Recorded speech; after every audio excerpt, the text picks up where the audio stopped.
Hello and welcome दोस्तों, मैं रवि एक बार फिर आप सभी का असर इंडिया क्लास लिमिटेड और यूथ रीच इंडिया की तरफ से संचालित इस ई लर्निंग प्लेटफॉर्म में आपका बहुत बहुत स्वागत करता हूं। तो आज बच्चों हम जिस टॉपिक पर बात करेंगे, जो हमारा कंट्रोल एंड कोऑर्डिनेशन वाला चैप्टर चला हुआ है, इसमें अगला हमारा टॉपिक होगा पौधों में समन्वय। मतलब पौधों में कोऑर्डिनेशन कैसे होता है, क्योंकि इससे पहले हम मनुष्य के अंदर कोऑर्डिनेशन और कंट्रोल की जो पूरे प्रोसेस है वो कैसे काम करता है, इसके बारे में हम पहले डिस्कस कर चुके हैं। लेकिन उसी प्रकार से हमारे पेड़ों के अंदर कैसे कंट्रोल एंड कोऑर्डिनेशन होता है, यही चीज़ें भी हम देखेंगे, क्योंकि पेड़ भी हमारे सजीव श्रेणी में ही आते हैं। इसलिए उनमें कंट्रोल एंड कोऑर्डिनेशन की प्रक्रिया को समझना बेहद ज़रूरी है, जो इस वीडियो में हम अभी डिस्कस करने वाले हैं। ये हमारा एक स्लाइड है जिसमें आपको कंट्रोल एंड कोऑर्डिनेशन प्लांट लिखा हुआ है कि प्लांट कैसे ग्रो करते हैं, है ना, और कैसे वो एक साइड में झुक जाते हैं, क्या उनका फिनोमिना होता है काम करने का। वही हमारे इस पूरे टॉपिक में अभी देखने को मिलेगा। आप जब बच्चों आपको पता होगा, आप अपने चारों तरफ कुछ पेड़ पौधे देखते हैं और उन पेड़ पौधों में बहुत ज़्यादा वेरिएशन होता है। मतलब वो पेड़ अलग अलग टाइप के, कुछ लंबे होते हैं, कुछ नाटे होते हैं, कुछ मोटे होते हैं, कुछ पतले होते हैं। उनकी शेप साइज और जो उनका स्ट्रक्चर होता है एकदम डिफरेंट होता है। तो ये सारी चीज़ें कैसे होती हैं? हाँ, तो कुछ पेड़ इसमें लंबे होते हैं, कुछ पतले होते हैं, कुछ मोटे होते हैं। मतलब इन पेड़ों का जो स्ट्रक्चर और शेप साइज होता है बिल्कुल डिफरेंट होता है। तो ये कैसे होता है, किस प्रकार ये मतलब इसमें इतना वेरिएशन होता है, वही चीज़ हमारी इसी पेड़ों के अंदर जो हमारा कोऑर्डिनेशन होता है, कंट्रोल होता है, वो इसी चीज़ की वजह से ही होता है। यह हमें बताता है कि पौधे कुछ विकास परिवर्तनों के साथ साथ कुछ चलन या गति का प्रदर्शन भी करते हैं, और पौधों में इस समन्वय को पौधों के हार्मोन की उपस्थिति के लिए जिम्मेदार ठहराया जाता है। कि पौधों में जो इस प्रकार का वेरिएशन या परिवर्तन देखने को मिलता है, तो ये जो डिपेंड करता है वो हमारे हार्मोन जो पेड़ों के अंदर होते हैं उन पर निर्भर करता है, और उन्हीं की वजह से ये सारी चीज़ें या वेरिएशन हमें देखने को मिलता है। जानवरों के विपरीत पौधों में कोई पेशी प्रणाली या तंत्रिका तंत्र नहीं होता, लेकिन वे भी चलन और समन्वय दिखाने में सक्षम होते हैं।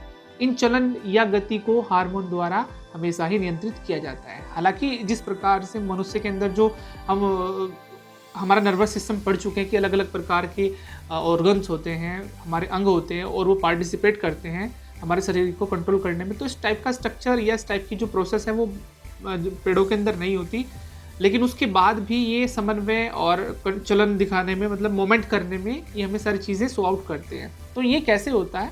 ये सारी चीज़ डिपेंड होती हैं पेड़ों के अंदर पाए जाने वाले हार्मोन के द्वारा, जो इन सब पूरी प्रोसेस को नियंत्रित करते हैं। मतलब पेड़ों की लंबाई बढ़ने तक, उसकी मोटाई और उसका शेप साइज, उसकी पत्तियों का आकार और उनका झुकाव, ये सारी चीज़ें जो कंट्रोल होती हैं वो हार्मोन की वजह से ही होती हैं।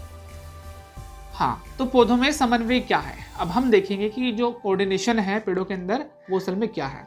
समन्वय पौधों के विभिन्न हिस्सों को एक साथ सुचारू रूप से कुशलता से उपयोग करने की अक्षमता है।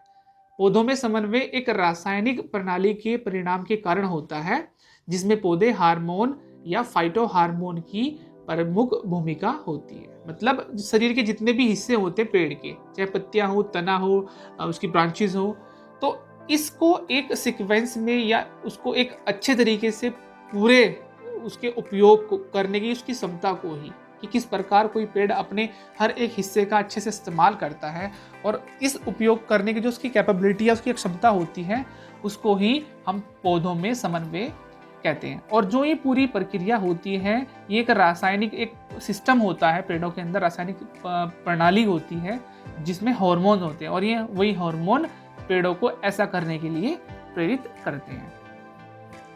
तो इसमें हम देखेंगे पहले कि पौधों में जो मूवमेंट होती है या हलचल होती है वो किस प्रकार की होती है। पौधों में ये दो प्रकार की होती है। नंबर एक, विकास निर्भर हलचल, जिसको हम ट्रॉपिक मूवमेंट भी कहते हैं, और नंबर दो, गैर विकास पर निर्भर हलचल, जिसको हम नेस्टिक मूवमेंट भी कहते हैं। तो हम अपनी वीडियो में इसको अलग अलग पढ़ने वाले हैं। तो नंबर एक पे हम पढ़ेंगे विकास पर निर्भर हलचल या ट्रॉपिक मूवमेंट, कि ये पेड़ों के अंदर जो मूवमेंट होती है, ट्रॉपिक मूवमेंट होती है, ये क्या होती है। इन मोमेंट को कंप्लीटली 5 भाग में डिवाइड किया गया है। कि जो हमारी ये ट्रॉपिक मोमेंट है या विकास निर्भर हलचल है, इसको हमने 5 भागों में डिवाइड कर लिया है। इसमें पहली है फोटोट्रॉपिज्म, मतलब ये होता है प्रकाश से संबंधित। दूसरा होता है भू आकृतिवाद, मतलब ये होता है गुरुत्वाकर्षण को लेके। और नंबर 3 होता है हाइड्रोट्रॉपिज्म, ये डिपेंड करता है हमारे पानी के ऊपर। और चौथा होता है कीमोटेरोपिज्म, ये होता है जो पेड़ों के अंदर रसायन होते हैं उस पर निर्भर। और जो आखिरी होता है वो होता है थिग्मोट्रॉपिज्म, मतलब टच, जो ना स्पर्श होता है, ये उस पर डिपेंड करता है। तो ये कैसे काम करते हैं पेड़ों के अंदर, वही हम इसमें आगे देख लेते हैं। नंबर 1 इसमें है फोटोट्रॉपिज्म, कि ये फोटोट्रॉपिज्म असल में होता क्या है कि यह प्रकाश की प्रक्रिया में पौधों की गति है। एक पौधे का तना इस विशेषता को प्रदर्शित करता है, इसमें तना ही प्रकाश की ओर बढ़ता है। मतलब ये जो फोटोट्रॉपिज्म हमें पेड़ में नजर आता है, ये डिपेंड करता है हमारे प्रकाश के ऊपर, कि जिस डायरेक्शन से प्रकाश आएगा ठीक पौधा भी उस डायरेक्शन में मुड़ जाएगा। आप इस डायग्राम के अंदर देख सकते हैं कि एक तरफ से जिधर भी हमारा प्रकाश जिस साइड से आ रहा है, तो पौधे का जो उसमें स्टेम होता है, जब पौधे का जो तना होता है, वो उसी प्रकाश की तरफ झुकाव मतलब झुकना शुरू हो जाता है। तो इसी प्रक्रिया को पेड़ के अंदर कहते हैं फोटोट्रॉपिज्म, जिसमें प्रकाश की डायरेक्शन की तरफ ही हमारा पौधा या पेड़ मूव करना शुरू कर देता है, या मतलब उसकी तरफ झुकाव अपना करना शुरू कर देता है। तो इसको हम बोलते हैं फोटोट्रॉपिज्म। चलो अब हम नंबर 2 के बारे में बात कर लेते हैं। इसको बोलते हैं जियोट्रॉपिज्म, कि यह मिट्टी की और पौधे के भाग की गति है। यह जड़ प्रणाली की एक विशेषता है और जड़ें हमेशा पृथ्वी के गुरुत्वाकर्षण की दिशा में ही चलती है। आपको बच्चों पता होगा कि जो ग्रेविटेशनल फोर्स होता है, वो जो ऊपर की चीज़ होती है ना, यदि हम आप देखते होंगे कि अगर हम बॉल को ऊपर की तरफ फेंके तो कुछ टाइम के बाद वो पृथ्वी पर नीचे आके गिर जाएगी। तो ये कैसे होता है ना?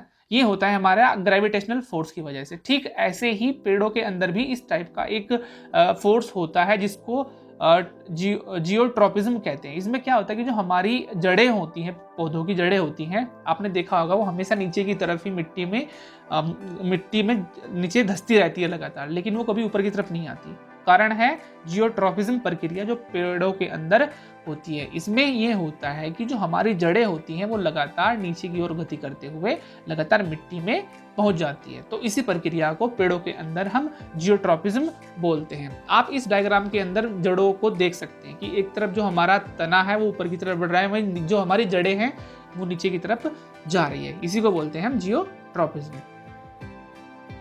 चलिए अब हम देख लेते हैं कि हाइड्रोट्रॉपिज्म क्या होता है। यह पानी के प्रति पौधे की गति है, यहाँ की उत्तेजना पानी है। मतलब इसमें होता ही है कि हाइड्रोट्रॉपिज्म में ये होता है कि जो पौधों की जड़ें होती हैं वो हमेशा पानी की तरफ आकर्षित होती है। आप अपनी स्लाइड के अंदर 2 पेड़ देख रहे हैं, पौधे देख रहे हैं छोटे छोटे से। इसमें एक तरफ वो है जिधर हमारा पानी नहीं है। आप इसमें देख रहे हैं कि देख सकते हैं कि जड़ें जो हैं वो एकदम सीधी हैं। अगर हम दूसरी तरफ बात करें तो इसमें एक साइड में पानी है, तो आप इसमें देख रहे होंगे कि जो जड़ें हैं वो पानी की तरफ मुड़ी हुई हैं। तो हाइड्रोट्रॉपिज्म में क्या होता है, वही हमारी जो जड़ें होती हैं पेड़ पौधों की, वो पानी की तरफ आकर्षित होती है ताकि उनको अच्छे से पानी मिलता रहे। तो इसी प्रक्रिया को पेड़ के अंदर हम बोलते हैं हाइड्रोट्रॉपिज्म। ठीक है, चलिए इसमें अगला देख लेते हैं। हम देखते हैं इसमें कीमोट्रॉपिज्म। कीमोट्रॉपिज्म क्या होता है कि यह रासायनिक उत्तेजना के जवाब में पौधों की गति है। इस तरह के आंदोलन का एक उत्कृष्ट जो उदाहरण है वो है फूल में निषेचन के दौरान अंडाकार की और पराग ट्यूब की वृद्धि। कि मतलब ये क्या होता है कि हमारे पेड़ों के अंदर कुछ केमिकल बनते हैं और केमिकल बनने के साथ साथ ही इसमें कुछ एक मोमेंट नजर आता है पेड़ों के अंदर, जिसकी वजह से इसको कीमोटेरोपिज्म कहा जाता है। ये आप स्ट्रक्चर देख रहे हैं, इसमें नीचे की तरफ जो है बीचों बीच बना हुआ है ना ओव्यूल, है ना। कि पेड़ क्या होते हैं कि जब पेड़ों के फूल आते हैं और फूल आने के समय क्या होता है कि एक रासायनिक उत्तेजना के चलते जो हमारा फूल के परागकण होते हैं उसमें एक ट्यूब बन जाती है जिसको हम पॉलन ट्यूब कहते हैं। आप इसमें देख रहे हैं कि ये जो ओव्यूल है बीचों बीच, है ना, यहाँ वो केमिकल हमारा होगा और ये क्या कर लेगा, एक ट्यूब को बना देगा जिसको हम पॉलन ट्यूब बोल रहे हैं। आप इस डायग्राम में देख सकते हैं कि ये जो होता है, हमारी जो ट्यूब घूम के आ रही है, इस ओव्यूल के आसपास में, ये इसी केमिकल की वजह से ही आती है। तो इस प्रकार का मोमेंट भी या इस प्रकार की हलचल भी पेड़ों के अंदर देखने को मिलती है, जिसे हम केमोट्रोपिज्म कहते हैं। हाँ, तो वही अगर हम बात करें थिग्मोट्रोपिज्म की, कि ये क्या है, कि यह स्पर्श की प्रतिक्रिया में पौधों में एक दिशात्मक आंदोलन है। उदाहरण, प्लांट डेंड्रिल्स किसी भी समर्थन के चारों ओर चढ़ते हैं। मतलब होता ये है कि जो इस प्रकार का मोमेंट या इस प्रकार की पेड़ों में वृद्धि देखने को मिलती है, उसमें होता ये कि जो हमारे पेड़ होते हैं उनके कुछ भाग किसी सतह को टच करके उसी सतह के ऊपर अपने आप को ग्रो करना शुरू कर देते हैं। जैसे कि आप इस फोटो में देख रहे होंगे, इसमें क्या है कि ये कोई हमारी बेल है, किसी भी चीज़ की हो सकती है। तो अगर हम इसको किसी लकड़ी में के साथ उसको अटैच कर दे, तो आप देखते होंगे कि ये जो गोल गोल राउंड सी शेप बना के इस लकड़ी के ऊपर ये बेल चढ़ जाती है। तो इसमें होता ये है कि एक टच से या एक स्पर्श के माध्यम से ही हमारे पेड़ पौधे एक गति शुरू कर देते हैं, जिसको हम थिग्मोट्रोपिज्म कहते हैं। अक्सर आप देखते होंगे, अगर आपके घर में वो अंगूर की बेल हो या लौकी कद्दू की बेल हो, इस टाइप की कोई चीज़ें हो, तो वो क्या होगी, आपको इसी प्रकार के मोमेंट आपको दिखा सकती है, जिसको हम थिग्मोट्रोपिज्म कहते हैं, कि जिसमें कोई हमारा पेड़ किसी सतह से टच होकर उसी के साथ साथ लगातार गति करता रहता है। इसी को हम बोलते हैं थिग्मोट्रोपिज्म। तो चलिए बच्चों, अब हम अगले उसमें टॉपिक में बात कर लेते हैं कि गैर विकास पर निर्भर हलचल, जिसको हमने नेस्टिक मोमेंट कहा था, वो क्या चीज़ है, नेस्टिक मोमेंट क्या था। तो जो मोमेंट ग्रोथ से संबंधित नहीं होता, मतलब वह प्रक्रिया जो हमारी वृद्धि से संबंधित नहीं होती, उन्हें नॉस्टिक मोमेंट कहते हैं। ये आंदोलन पर्यावरणीय उत्तेजनाओं की प्रतिक्रिया में होते हैं, लेकिन प्रतिक्रिया की दिशा उत्तेजना की दिशा पर निर्भर नहीं होती। मतलब इसमें ये होता है कि जो चीज़ हम पीछे उसमें पढ़ चुके हैं, ये उससे एकदम अलग होती है ना। इसमें किसी भी चीज़ का कोई ज़्यादा इम्पैक्ट नहीं पड़ता। अगर इम्पैक्ट होता है तो जो हमारी पर्यावरण की कंडीशन होती है, मतलब हमारा जो पर्यावरण ठंडा है, गर्म है या क्या चीज़ है, ये उसी चीज़ पर निर्भर करता है। और इसी के चलते पेड़ पौधों में अलग अलग प्रकार की गति हमें देखने को मिलती है। यदि आप देखते होंगे, अगर हम ज़्यादा ऊंचाई पर हैं तो पेड़ हमारे कैसे होंगे, पेड़ हमारे थोड़े से नाटे टाइप के होंगे। यदि हम एक प्लेन लेवल में हैं तो उसमें पेड़ हमारे लंबे होंगे। तो ये जो पेड़ों के अंदर जो ग्रोथ आपको नज़र आती है, कोई पेड़ छोटा है कोई बड़ा है, ये डिपेंड करता है हमारे पर्यावरण के ऊपर, है ना। और इसमें डायरेक्शन की कोई भी चीज़ नहीं होती, इसमें डायरेक्शन किसी भी दिशा में हो सकती है। हाँ, जैसे छुई मुई का पौधा जो हाथ लगाते ही मुड़ जाता है, और उनमें जो प्रक्रिया होती है, ये पत्तियों में पानी की मात्रा में बदलाव के कारण इस प्रकार की परिवर्तन देखने को मिलती है। तो बच्चों, आप देखते होंगे कि जो हमारा ये छुई मुई का पेड़ होता है, अगर आप उसको टच कर लें तो उसकी जो पत्तियां होती है सिकुड़ जाती हैं। मतलब उसका किसी भी चीज़ से कोई वास्ता मतलब नहीं है, सिर्फ उसको थोड़ा सा, उसका जो क्लाइमेट है, उसका जो पर्यावरण है, वो थोड़ा सा बदला, और उसको बदलते ही क्या होता है, उसके बदलते ही इसका जो शेप साइज और स्ट्रक्चर होता है हमारा छुई मुई का, वो एकदम बदल जाता है। तो इसी को हम नेस्टिक मोमेंट कहते हैं। लेकिन ध्यान रखिएगा, इसमें जो इससे पहले हम पढ़ चुके हैं ना, वो सबसे ज़्यादा इम्पोर्टेंट है। पौधों में हार्मोन, ठीक है, कि पौधों में कौन कौन से हार्मोन होते हैं जो उसकी विकास प्रक्रिया में सबसे ज़्यादा योगदान देते हैं, कि वे जो हमारे हार्मोन होते हैं उनके काम क्या होते हैं, कि वे पौधों के नियंत्रण और समन्वय के लिए जिम्मेदार होते हैं, और विभिन्न प्रकार के हार्मोन पेड़ों के विकास में भी अपनी भूमिका निभाते हैं। वहीं फाइटो हार्मोन एक प्रकार के रासायनिक यौगिक होते हैं जो उत्तेजित कोशिकाओं द्वारा स्रावित किए जाते हैं, और ये हार्मोन पौधों की कोशिकाओं के चारों ओर फैले होते हैं। कि जो हमारे हार्मोन होते हैं पेड़ पौधों के अंदर, वो क्या होते हैं, वो हमारी कोशिकाओं के द्वारा, जैसे हमारे शरीर में कुछ कोशिकाएं होती हैं और कोशिकाएं हमारे शरीर के अंदर से कुछ हार्मोन रिलीज करती हैं, ठीक ऐसे ही पेड़ों के अंदर भी कोशिकाएं होती हैं, और उन्हीं कोशिकाओं के द्वारा ही कुछ हार्मोन रिलीज होते हैं हमारे शरीर के अंदर। और ये जो हार्मोन होते हैं, ये पूरे पेड़ की जो जितना भी स्ट्रक्चर होता है, पत्तियों से लेके उसके जड़ों तक, ये उन कोशिकाओं में लगातार फैले हुए होते हैं। कोशिका विभाजन, कोशिका वृद्धि, कोशिका विभेदन, फल वृद्धि, पत्तियों का गिरना, फलों का पकना, पौधों की उम्र का बढ़ना आदि, ये सब जो चीज़ें पेड़ों के अंदर होती हैं, ये इन्हीं हार्मोन की वजह से होती हैं। मतलब पेड़ों की जो पत्तियां गिरती हैं, पेड़ों के जो फल पकते हैं, उनके अंदर जो फूल आते हैं, और पेड़ों की जो वृद्धि होती है लगातार, बच्चों, ये सारी चीज़ें जो पूरी होती है ये हमारे इन्हीं हार्मोन की वजह से ही होती है। अगर पेड़ों के अंदर ये हार्मोन ना हो तो ना तो किसी पेड़ से फूल बनेंगे, ना किसी पेड़ की पत्तियां गिरेंगी और ना किसी पेड़ का हमें कोई फल प्राप्त होगा। तो ये जो सारी चीजें हैं वो हमारे इन्हीं हार्मोन की वजह से ही होती हैं। हाँ, तो देख लेते हैं कि हार्मोन के प्रकार कौन कौन से हैं। मेनली 4-5 प्रकार के हमारे हार्मोन होते हैं पेड़ों के अंदर जो मुख्य भूमिका निभाते हैं और जिनकी वजह से पेड़ अलग अलग प्रकार के कार्य करते हैं। इसमें जो सबसे नंबर 1 है वो है ऑक्सिन। ये एक होता है हमारा ऑक्सिन। और ऑक्सिन देख लेते क्या होता है कि ये सूट टिप्स का मतलब होता है जो हमारा तने को हम सूट बोलते हैं, है ना। सूट टिप्स में कोशिकाओं के विकास में मदद करते हैं और कोशिकाओं को बढ़ाकर वे विकास की प्रक्रिया में मदद करते हैं। बच्चों, जो हमारा ऑक्सिन, जो हमारा हार्मोन होता है, ये पेड़ का जो तना होता है ना, बीच का पार्ट होता है पेड़ का मजबूत वाला, उसको बढ़ाने में मदद करता है। इससे क्या होता है कि जो पेड़ होता है वो लगातार वृद्धि करता जाता है और वो पौधे से एक वृक्ष बन जाता है। तो ऑक्सिन का मेन काम क्या होता है? हमारे तने का विकास करना, साथ ही साथ पेड़ को आगे बढ़ने में मदद करना। चलिए, दूसरा है हमारा जिब्रेलिन हार्मोन। जिब्रेलिन हार्मोन में क्या होता है कि ये हार्मोन तना, बीज अंकुरण और फूल में कोशिका वृद्धि के लिए जिम्मेदार होता है। मतलब ये हार्मोन को बढ़ाने में मदद करता है, हमारा जो जिब्रेलिन होता है। दूसरा जो हमारा बीज अंकुरण होता है ना, आप किसी खेत में बीज बोते हैं तो धीरे धीरे उसमें पौधा बनना शुरू होता है। तो जो पौधे बनने की जो प्रक्रिया स्टार्टिंग में होती है वो इसी जिब्रेलिन हार्मोन की वजह से होती है। साथ ही साथ जो पेड़ों के अंदर जो फूल आते हैं और उनमें जो फूल का जो विकास होता है, पहले छोटा सा फूल आता है फिर लगातार बड़ा होता जाता है, तो ये जो पूरी प्रक्रिया होती है किसी पेड़ के अंदर, वो भी हमारे जिब्रेलिन हार्मोन की वजह से ही होती है। तीसरा इसमें जो हार्मोन आता है वो होता है साइटोकाइनिन।